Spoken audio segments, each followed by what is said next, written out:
Clear prop.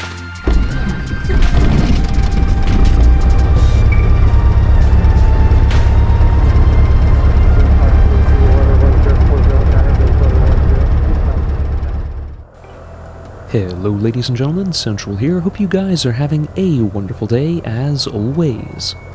Figured I would show you a little more of the grass runway that I featured in one of my recent videos. This is a private grass runway, and so I know that some people are going to want to know where this is. Unfortunately, I cannot tell you that because I'm not sure how the owner would feel about the location being given out on the internet.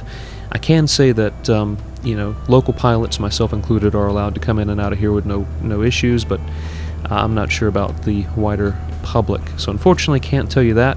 However, this is a area that I am very familiar with, kind of grew up here. Off to the left-hand side of the runway I'm taking off of, there's a little RC field, and I used to fly RC airplanes there growing up. Of course, also had the opportunity to sit at the hangars and chat with the pilots, and kind of grew up here, so this is a special place for me. Anyway, it is about 2,700 feet long, so it's comfortable enough to get my Sundowner in and out. Not that challenging as far as grass runways go, and it is very smooth for a grass runway. There are some things that may seem intimidating to start with, such as the approach coming in between trees, as you'll see here shortly, but it's really not that bad, and we'll talk about that more when we get there. I did want to point out that I am making a relatively steep turn here and close to the ground. That's not something I would encourage anybody to do if they're not experienced. I know a lot of new pilots and student pilots watch my content, so I'm gonna say don't do this yourself until you gain experience. There I had plenty of speed. I was doing over 90 knots indicated in the turn, and I had my nose pointed down, so very lightly loaded wing despite the steepness of the turn. So as we approach the trees here on the low approach, you'll see that the trees look close, but they're really not. I have seen sailplanes fly through these trees on approach with wingspans twice that of my aircraft, and there's plenty of room to spare. So the trees really aren't all that close together. But just coming in the first time, that can be somewhat intimidating. There's a little bit of a sidestep if you want to be centered in the trees. So you'll fly centered through them, sidestep a little bit to the left, and then you will be able to make your final approach and landing.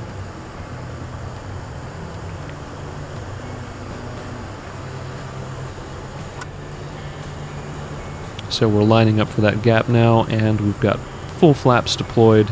We're going to slow it down, and normally I'll cross the fence at a paved runway, maybe at about 70 knots. Well, here I'm going to be bringing it down all the way to 60 knots, and as I cross the threshold, maybe get it as low as about 55 knots. Stall speed on my plane with full flaps is around 51.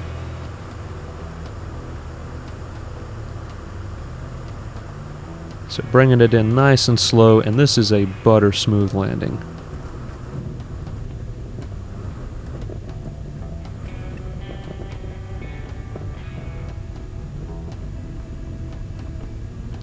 And there again, you'll see it as we turn around here. We've got the RC field that I mentioned with the porta-john and tables and everything set up just off there to the side of the runway.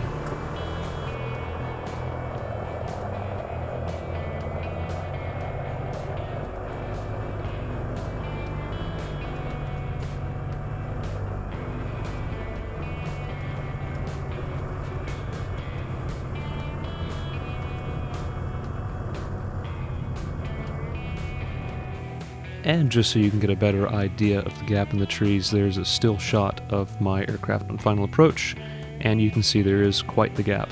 So it's actually not nearly as tight as what the video footage makes it look with that fisheye camera lens. Anyway, I hope that you guys enjoyed. That's all I've got for you today. Let me know what you thought about the footage in the comment section below. Don't forget to like and all that jazz. I will catch you guys later. Thanks for watching.